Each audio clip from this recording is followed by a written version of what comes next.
او زما غیرت دا نه مني چې زه د خپل پیر چې خراساني حضرت پیر سیف الرحمن رحمت الله علیه مرید یم خپنه را باندې هغه مبارک کې ما د شریعت خلاف ذره نه دلیدل او چې یو سړی د هغه مقابله کې راپورته کېږي نو زه د اوس مرید نه یم زه یو غیرتي مرید یم د هغه مقابله کې چې هر څوک د هغه انسان مقابلې ته زه په میدان ولاړ رو دیوزی زمونږ په مرشد دی اعتراض وکړي لله الحمد د قرآن او حدیث په رڼا کې موږ دغه انسان جواب کوو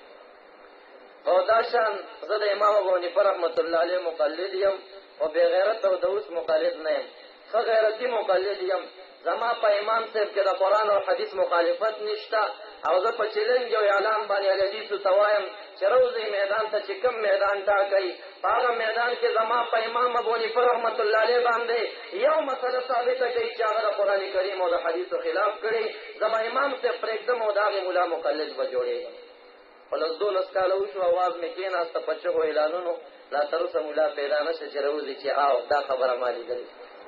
او زه د محمد عربي صلی الله علیه وسلم یو غیرتي په دین امتي ما د هغه مبارک ګستاخي چې څوک کوي نو زه په هر میدان د هغه بېدین مقابلې ته وځم